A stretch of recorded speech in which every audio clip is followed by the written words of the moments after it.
ಸ್ನೇಹಿತರೆ, ಭಾಳ ವಿಶೇಷವಾಗಿ ನಾವು ನೋಡ್ತಕ್ಕಂಥ ವಿಚಾರಗಳು, ನಾವೆಲ್ಲ ಕಾಲ್ಸ್ ತಗೊಂಡಾಗ ಮತ್ತೊಂದು ಗುರುಗಳೇ ನನಗೆ ಮಾಟ ಮಂತ್ರ ಪ್ರಯೋಗ ಆಗಿದೆ, ಗುರುಗಳೇ ನನಗೆ ಜಾತಕದಲ್ಲಿ ಸರ್ಪದೋಷ ಇದೆ, ಗುರುಗಳೇ ಯಾವುದೇ ಕಾರ್ಯಗಳು ಸ್ಥಗಿತ ಆಗ್ತಿದೆ, ಹಾಗೆ ಯಾವುದೇ ವೃದ್ಧಿ ಆಗ್ತಾ ಇಲ್ಲ ಅಂತಕ್ಕಂಥವ್ರು ನಿಜವಾಗ್ಲೂ ನೋಡಿ ಧನಾತ್ಮಕವಾಗಿರ್ತಕ್ಕಂಥ ಶಕ್ತಿ, ಈವನ್ ನಿಮಗೆ ಈ ಕೆಟ್ಟ ದೃಷ್ಟಿಗಳು ದೂರ ಆಗ್ತಕ್ಕಂಥದ್ದು ಇರುತ್ತೆ.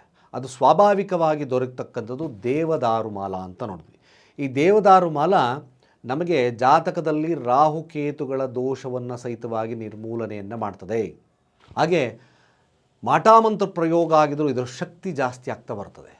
ಒಂದು ಪ್ರೊಟೆಕ್ಷನ್, ಕೆಟ್ಟ ದೃಷ್ಟಿಯಿಂದ ಬಳಲ್ತಾ ಇದ್ದೀರಿ, ಏಳಿಗೆ ಸಿಗ್ತಾ ಇಲ್ಲ ಅಂದರೆ ಖಂಡಿತವಾಗಿ ಈ ದೇವದಾರು ಮಾಲ ನಮ್ಮ ಹತ್ರ ಸಿಗುತ್ತೆ. ದೇವದಾರು ಮರದಿಂದ ಮಾಡಿರ್ತಕ್ಕಂಥ ಬೀಡ್ಸಿದು ಮ್ಯಾಕ್ಸಿಮಮ್ ಕೆಲಸ ಮಾಡ್ತಿದ್ದು. ಯಾರಿಗೆ ಈ ನ್ಯೂನತೆ ಇದೆಯೋ ಕೆಳಗಿನ ನಂಬರ್ಗೆ ಡಯಲ್ ಮಾಡಿ ಇದನ್ನು ಶುದ್ಧೀಕರಣವನ್ನು ಮಾಡಿ ನಿಮ್ಮ ಮನೆ ಮುಂದೆ ನಾವು ತಲುಪಿಸ್ತೀವಿ ಅಂತ ಹೇಳ್ತಾ, ಸರ್ವೇ ಜನ ಸುಖಿನೋ ಭವಂತು.